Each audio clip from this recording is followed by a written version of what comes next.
तेज बारिश में गर्भवती स्वीटो बकरी एक पेड़ के नीचे खड़ी मैं कर रही थी। उसका कोई घर न था। वो एक बच्चे को जन्म देने वाली थी। बारिश के मौसम में एक गर्भवती माँ के लिए ये रात बहुत दुखों भरी रात थी। ऊपर वाले मेरी मदद कर, मेरे आने वाले बच्चे को मैं कैसे बचा पाऊंगी ऐसी बारिश में।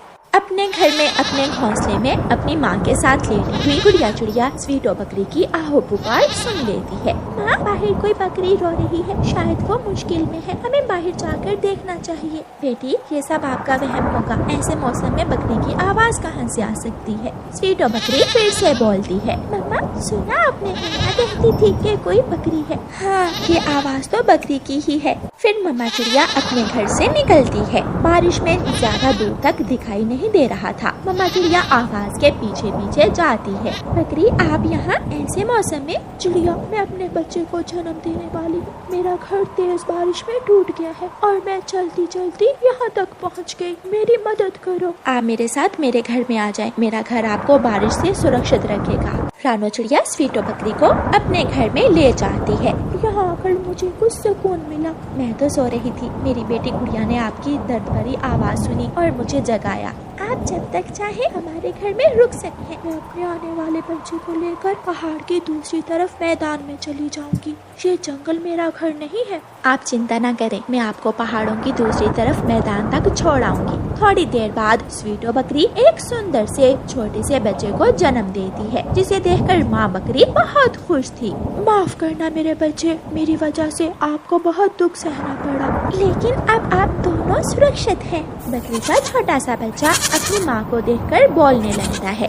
ये आवाज कैसी है? ये आवाज तो बकरी के किसी बच्चे की है। ऐसी बारिश में अगर मुझे बकरी का छोटा बच्चा मिल जाए तो मेरी रात ही बन जाए। भूखी लोमड़ी अपने घर से निकलती है और आवाज का पीछा करती हुई रानो चिड़िया के घर तक पहुंच जाती है और दरवाजे पर दस्तक देती है। कौन है? इस घर में कौन है?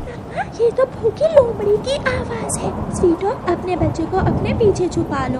मम्मा चिड़िया खिड़की से जाकर भूखी लोमड़ी से कहती है, ये घर मेरा है, मैं रहती हूँ इस घर में, लेकिन मैंने बकरी के बच्चे की आवाज सुनी है। क्या तुम्हारे घर में बकरी का छोटा बच्चा है? नहीं, वो तो मेरी बेटी कार्टून देख रही थी। वो आवाज मोबाइल से आ रही थी। मैं भी इतनी तेज बारिश में पागल बन गई। मैंने सोचा शायद मुझे कोई शिकार मिल गया है। भूखी लोमड़ी वहाँ से चली जाती है। मम्मा, क्या भूखी लोमड़ी चली गई है? हाँ, चली गई है, लेकिन खतरा अभी टला नहीं है। स्वीटो, अपने बच्चे से कहो कि चुप रहे।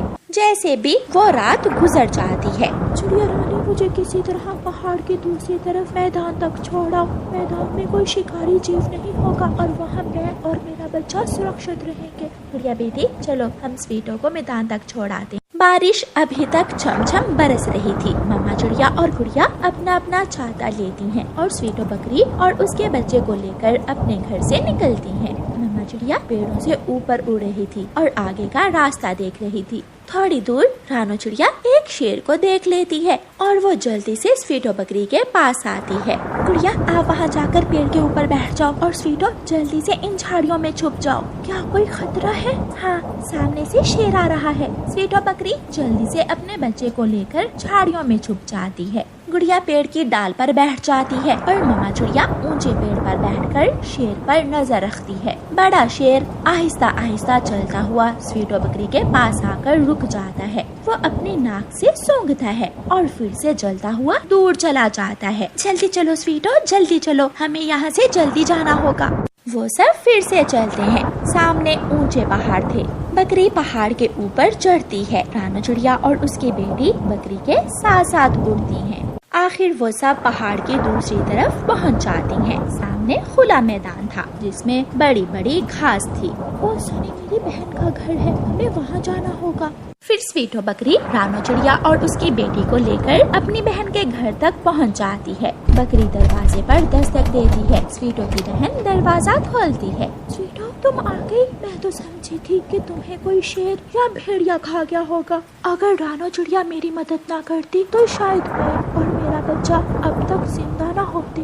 मम्मा, मैं थक गई हूँ, आप सब अंदर आ जाएं। फिर स्वीटो की बहन उन सबको घर के अंदर ले जाती है। सूखी घास के नरम नरम बिस्तर बहुत आरामदेह थे। चिड़िया, जब तक बारिश हो रही है आप यहाँ ही रुक जाएं और बारिश रुकेगी तो वापस चली जाना। हाँ, गुड़िया भी थक गई है, अब हमारे लिए वापस जाना मुश्किल होगा। बहन, मेरा दूध निकाल कर चिड़िया और गुड़िया के लिए मीठी खीर बनाओ। सब यहाँ आराम करें, मैं मीठी खीर बना कर लाती हूँ। फिर स्वीटो बकरी की बहन रसोई में आग जलाती है और खीर बनाना शुरू करती है। गुड़िया अपनी मम्मा के साथ लगकर बैठ जाती है। स्वीटो बकरी का छोटा सा बच्चा अपनी माँ का दूध पीने लगता है। मम्मा, मुझे ये छोटा बकरी का बच्चा बहुत अच्छा लगता है। गुड़िया, जब भी आपका दिल करे आप अपने दोस्त से मिलने आ जाया करना, मैं हमेशा आपको याद रखूंगी। स्वीटो बकरी की बहन खीर बनाकर ले आती है और वो सब बारिश के सुहाने मौसम में मीठी खीर खाते हैं। गुड़िया दरवाजे में खड़ी होकर खुले मैदान को देखने लगती है और बकरी का छोटा बच्चा भी गुड़िया के पास आकर खड़ा हो जाता है। शुक्रिया मेरी और मेरी माँ की जान बचाने के लिए। मैंने आपसे सीखा है कि हमेशा मुश्किल में दूसरों की मदद करनी चाहिए।